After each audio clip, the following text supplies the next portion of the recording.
चाबियों के भारी भरकम गुच्छे के साथ तेओ नियोतो निकल पड़े हैं। वो एक पादरी हैं और गांवों के 43 चर्च उनके अधिकार क्षेत्र में आते हैं। स्पेन के अलिस्ते इलाके में काम करने वाले नियोतो हर साल 50,000 किलोमीटर गाड़ी चलाते हैं। ग्रामीण इलाके में पादरी के पास कार होना जरूरी है।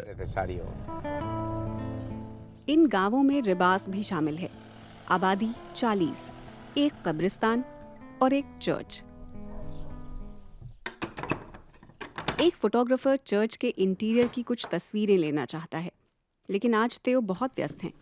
वो 29 साल पहले जमोरा प्रांत की राजधानी से अलिस्ते आए, वो भी अपनी मर्जी से। स्पेन में ज्यादातर लोग सोचते हैं कि ग्रामीण इलाकों की अहमियत कम है। कुछ बरसों बाद यहाँ मुझसे किसी ने पूछा कि मेरा प्रमोशन कब होगा, मुझे आखिर शहर कब भेजा जाएगा। वे ये नहीं समझते कि यहाँ मैं अपनी इच्छा से आया हूँ। नियतो चर्च की चाबी एक बुजुर्ग जोड़े को देते हैं ताकि फोटोग्राफर उसके भीतर जाकर तस्वीरें ले सके। ऐसे वरिष्ठ नागरिक ही अब इन गांवों को जिंदा रखे हुए हैं। ज्यादातर युवा बाहर निकल चुके हैं। सब कुछ ज्यादा मानवीय होता था। अब हम अकेले हैं और हमें मदद चाहिए। गांव खाली हो रहे हैं।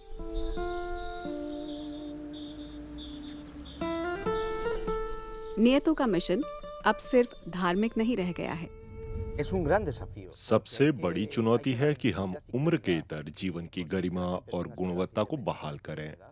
हमें युवाओं को ये भी दिखाना है कि ग्रामीण इलाकों में भी उनका भविष्य हो सकता है। 15 किलोमीटर दूर राबाना लेस में 54 साल के फादर नियतो कुछ युवा कैथोलिकों से मिल रहे हैं। ये सब आस पड़ोस के गांवों से प्रार्थना करने और अपनी समस्याएं साझा करने आए हैं। ज्यादा से ज्यादा लोग बाहर जा रहे हैं। हम कुछ ही लोग बचे हैं और युवा अपनी उम्र के लोगों के साथ रहना चाहते हैं।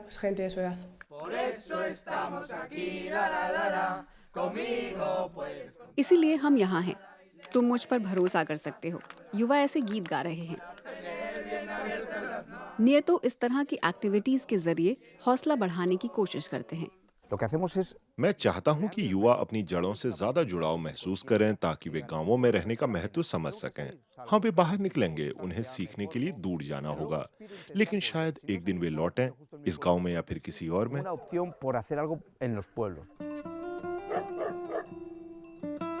कड़वी सच्चाई ये है कि गांवों में रोजगार और अन्य संभावनाएं बहुत कम हैं, लेकिन नियतों को मौके नजर आ रहे हैं। वो संघर्ष जारी रखेंगे। बेशक आपको आदर्शवादी होना पड़ेगा। यहाँ घटती आबादी और उससे होने वाली समस्याओं के पीछे लोग ही तो हैं।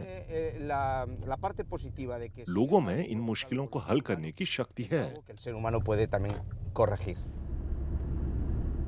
कम से कम सड़कें अच्छी हैं और इंटरनेट भी काम करता है। अब यहाँ बैठकें ऑनलाइन होती हैं, जैसे हेल्थ केयर सिस्टम के कामकाज को लेकर आम लोगों की पहल वाली ये मीटिंग। कई सरकारी सेंटर्स बंद हो चुके हैं। लोग इस तस्वीर को बदलना चाहते हैं। अगर यहाँ ज्यादा डॉक्टर होंगे तो कई क्लिनिक दोबारा खुलेंगे। ये ज्यादा लोगों को यहाँ बसने के लिए प्रोत्साहित करेगा। जो लोग यहाँ हैं उन्हें फिर से समुचित देखभाल मिलेगी। ये उनका अधिकार है। इस शाम नियतो मात्यानेस में मास कही जाने वाली एक सामूहिक प्रार्थना करवा रहे हैं। एक ट्रिप में सभी 43 चर्चों में सेवाएं देना संभव नहीं है। हालांकि इसमें अन्य पादरी भी मदद करते हैं। ये सभी आसानी से हार मानने वाले लोग नहीं हैं। हमारे पास भले ही बहुत ज्यादा लकड़ी ना हो, लेकिन हम इस आग को जिंदा रखेंगे और उम्मीद फैलाते रहेंगे। जब कोई नहीं बचेगा तभी आखिरी शख्स चिराग बुझाएगा, लेकिन जब तक कोई यहाँ रहता है तब तक हमारी उम्मीद का आखिरी खतरा जिंदा है। नियतो शहर के इस बाशिंदे ने पादरी बनकर अपनी जिंदगी गांवों में लुटा दी। वो भेड़चाल को चुनौती देते आए हैं, इसी उम्मीद में कि शायद उनके बनाए रास्ते पर और लोग भी चल सकें।